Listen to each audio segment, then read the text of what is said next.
বাকি যে সমস্ত রেওয়ায়তগুলি আছে এগুলিকে শুদ্ধ বলা যায় না, রেওয়ায়তগুলি শুদ্ধ না। একমাত্র বিশুদ্ধ মত হচ্ছে এটাই যে ইব্রাহিম আলাইহিস সালাম প্রথম তৈরি করছেন। হ্যাঁ, কোনো মত আছে কিন্তু শক্তিশালী কোনো মত নাই। শক্তিশালী মত কেন, কোনো মত আছে যে আউয়ালা বাইতিন উদা আলী নাস, কিন্তু কি জন্য? লিল কেবলা, কেবলার জন্য, এবাদতের জন্য, তোয়াফের জন্য। এর আগে যারা বলেছে যে নূহ আলাইহিস সালাতু ওয়াস সালামের কিস্তি এসে কাবা ঘরে তোয়াফ করছে 7 চক্কর, এগুলো বানোয়াট কথা, একদম বানোয়াট। এবং যারা বলে যে আদম আলাইহিস সালাতু ওয়াস সালাম তিনি এসে এখানে ঘুরছে এবং এই জন্য আরাফাতে পরিচয় হয়েছে, তুমি তো মানে চিনি মনে হয়। হ্যাঁ, আদমে বলছে আর কি হাওয়ার তোমার চিনা লাগে, হ আপনারা তো চিনা মনে হচ্ছে। এই জাতীয় কথাগুলো হচ্ছে গল্প, বুঝছেন তো, এগুলো সত্যতা নাই। একজনের শ্রীলঙ্কা ফাটাইছে, একজনের জিদ্দা ফাটাইছে, এটা বিশ্বাস করার কথা?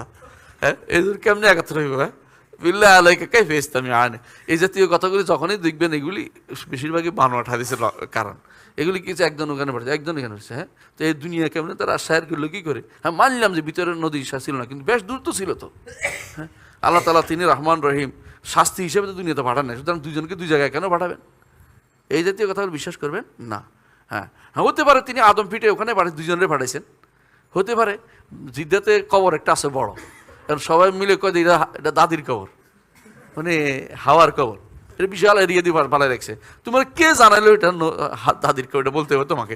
রসুলের যোগ্য থাকে, রসুল বলতেন না একবারও যে দাদির কবর আছে কিন্তু আমার, কইতেন না একবার? কয় না কিন্তু। এর অর্থ হচ্ছে আপনি বসে বসে দাদির লম্বা কবর পাইলে দাদির কবর বানাইবেন, ঠিক না? আর এখানে দেখছি লম্বা কবরটা হুদের কবর, তোমার কে জানাইলো এটা হুদের কবর? তুমি বলতে হইব, মানে মনে করছে লম্বা কবর তো আর কওমে আদ সবচেয়ে লম্বা ছিল, সুতরাং এটা হুদের। আর এটা কওমে আদের কারো কবর তো হইতে পারে, কাফেরের কবর তো হইতে পারে। একমাত্র মুহাম্মদ রাসূলুল্লাহ সাল্লাল্লাহু আলাইহি ওয়াসাল্লাম কবর ছাড়া জগতের কোনো কবর চিহ্নিত নাই। মনে রাখবেন। কেউ যদি বলে এখানে কবর ছিল, মিথ্যা কথা বলছে। যেই ব্যক্তি বলছে হ্যাঁ তথাকথিত পাগড়িওয়ালা কি বলছে যে কাবার চারপাশে কবরে ভর্তি, মিথ্যা কথা বলছে।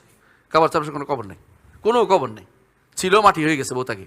কারণ আপনারা ভালো করে জানেন কাবার চারপাশে এই রেওয়ায়েতগুলো একটাও শুদ্ধ না। এগুলি আনছে কারা?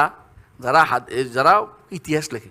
ইতিহাস যারা লেখে তারা দুনিয়ার হাব জাব সব লেখে, যেগুলো দুনিয়াতে কোনো দলিল মতো নাই। এরা লিখতেছে কাবার, যে ব্যক্তি কাবার, আমি যদি কোনো একটা কথার কথা এই মসজিদের বর্ণনা দিতে যাই তো লাইট এটা বানাই ফেলবো যে বিশাল লাইট, এটা তো সূর্যের মতো আলো, বানাই ফেললে কি এটা শুদ্ধ হয়ে গেছে নাকি? মানে এটা হলো যে কোনো জিনিসকে প্রশংসা করতে লাগলে অনেক কিছু লেখে।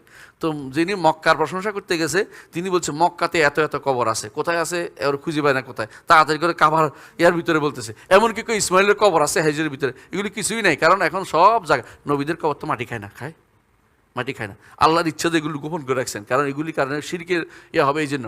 আর যদি কোনো এগুলি থাকতো তাহলে কাবার চারপাশে এখন বহু খোদাই হয়েছে।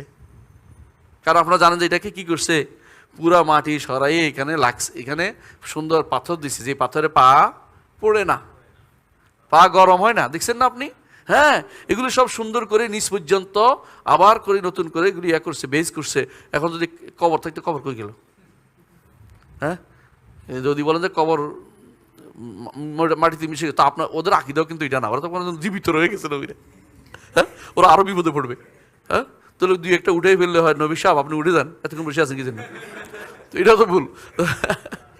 তো এই জাতীয় আসলে এখানে কোনো কবর নেই একেবারে। এই রেওয়ায়াতগুলো একটাও শুদ্ধ না। কিছু বর্ণনা আসছে তো মানলাম আমি, কোথায় হ্যাঁ মনে করছে দুনিয়ার কেউ বুঝি এই কিতাব পড়তে পারবে না। হ্যাঁ, এই কিতাব বুঝে খবর নাই তার কাছে। কি কইছে? মক্কার তাহফিল ওরা যেগুলি লিখছে ইমাম তারা একটা বর্ণনা আসছে, লিখে রাখছে, তাদের কোনো উদ্দেশ্য দোষ নাই।